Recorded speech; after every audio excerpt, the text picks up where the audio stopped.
Olá pessoal, tudo bem? Hoje vamos falar um pouquinho sobre criação. Estou atendendo pedido de um colega nosso que me mandou um e-mail e pediu para falar um pouco sobre isso. E mais do que isso, dar uma explicadinha aí sobre algumas outras questões. Mas para falar sobre criação, quando a gente fala de criação, a gente pensa já de primeira em Deus e nos 6 dias, onde Ele criou cada detalhe, cada partícula desse universo maravilhoso, desse planeta maravilhoso que a gente conhece. Mas eu acredito que a criação do mundo vai um pouco além disso. A criação do mundo engloba Adão e Eva, que propriamente é a criação da humanidade, engloba o paraíso, engloba até mesmo valores morais, porque foi a falta de obediência de Adão e Eva que fizeram com que Deus os expulsasse do paraíso. E aí a gente já tem a primeira forma onde Deus exprime a sua ideia sobre a falta de obediência. E aí, antes da gente falar um pouquinho mais, entrar um pouco mais nesse assunto, eu só quero falar mesmo, atendendo mais a pedido aí do nosso colega, que todo mundo já deve ter escutado exaustivamente a piadinha, o pessoal julga ser uma piada, de que Deus criou Adão e Eva, e não Adão e Ivo. E aí tem um equívoco muito grande, porque realmente Deus criou Adão e Eva, e cada homossexual homem, ele está representado efetivamente por Adão, assim como cada homossexual mulher está representado efetivamente por Eva. Então assim, nós não temos que pensar numa terceira forma de um grupo sexual, numa terceira forma de um sexo. Existem apenas 2 formas, o homem e a mulher propriamente dito. E aí, o que eu realmente me pergunto a respeito dessa questão toda de Adão e Eva é se trata-se de uma citação de uma história real que aconteceu ou se trata-se de uma parábola. Eu vejo a questão de Adão e Eva como uma parábola. E, para facilitar aí, pode ser que alguém não conheça, a parábola não se trata necessariamente de uma história real. Ela pode ter um fundamento real, ela pode ter história, mas ela está bem mais alegorizada. Ou, de repente, ela foi uma história criada porque naquela época as pessoas só entenderiam se fosse daquela forma. Então, assim, a ideia justamente que eu tenho dessa parábola é que, naquela época, para que as pessoas pudessem entender sobre obediência e tudo mais, foi-se criada essa parábola para facilitar a compreensão. E mais do que isso, meu foco é justamente tratar da questão das pessoas não entenderem os homossexuais. E aí, saindo um pouco da questão da parábola.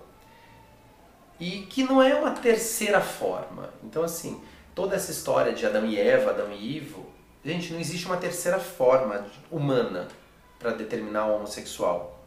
E sim homens e mulheres iguais a quaisquer outros. E aí que amam pessoas iguais a qualquer outro. Que trabalham iguais a quaisquer outros. Que sofrem iguais a quaisquer outros. E às vezes até mais. Porque assim, a sociedade reprime, a sociedade maltrata, a sociedade incompreende e mais do que isso, a sociedade ofende de forma gratuita. Então assim, eu penso que essas pessoas que agem dessa forma, elas não entendem o verdadeiro sentido de amar ao próximo como a ti mesmo. Eles não sabem o que é isso. Ou pior, não sabem nem o que é o amor. E aí cada vez mais eu penso que a falta de instrução somada à ignorância faz com que a sociedade se prive da evolução, se prive da companhia de pessoas agradáveis, se prive de aprender com pessoas agradáveis, se prive de tomar conhecimento de uma situação que é existente, latente, que faz parte da sociedade, que está no seu grupo de amigos, que está no seu bairro, que está no seu emprego. Mas que a sociedade quer se privar disso. A sociedade quer fechar os olhos, como se isso não existisse. Como se isso fosse uma doença. Como se isso fosse um defeito. Como se isso fosse um problema. Quando no fundo, ninguém está agredindo ninguém. Pelo contrário, a sociedade agride o homossexual. O homossexual não agride a sociedade.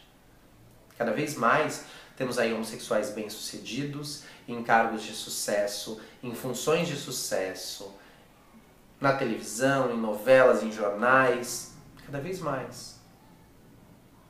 A sociedade que os ofende, não eles que ofendem a sociedade. E aí, o que eu acho que essas pessoas se esquecem é que a palavra escrita sempre foi cheia de parábolas, principalmente o Velho Testamento. As parábolas, em sua grande maioria, elas dependem de uma interpretação do homem para ser difundidas.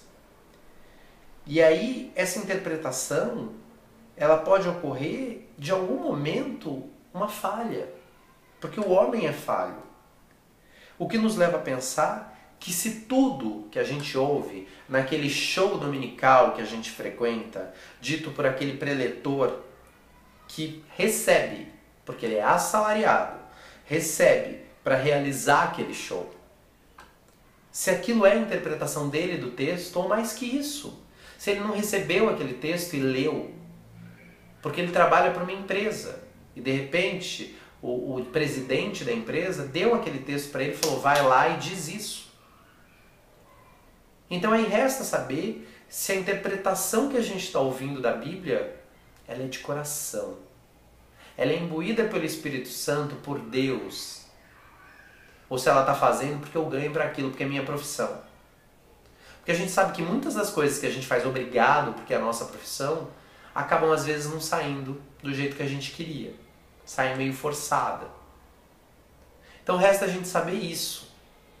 Porque essas pessoas ganham, trabalham, aquilo é o emprego delas. Elas não fazem aquilo porque elas amam as pessoas e elas fazem de forma gratuita. Não é um trabalho de doação. E ganham bem para fazer isso.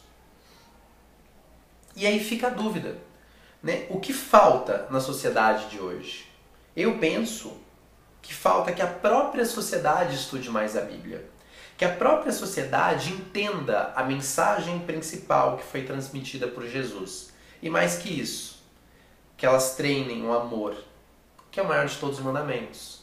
Porque se a própria sociedade conhecesse a Bíblia, se a própria sociedade lesse mais a Bíblia, e se a própria sociedade buscasse mais a fundo a mensagem verdadeira que a Bíblia traz, talvez nós não tivéssemos tantas informações distorcidas ou mal colocadas nos shows dominicais e as pessoas saindo por aí para a rua defendendo opiniões que nem delas são e de repente nem daquele preletor, mas empunhando a sua espada para defender uma opinião que elas não entendem.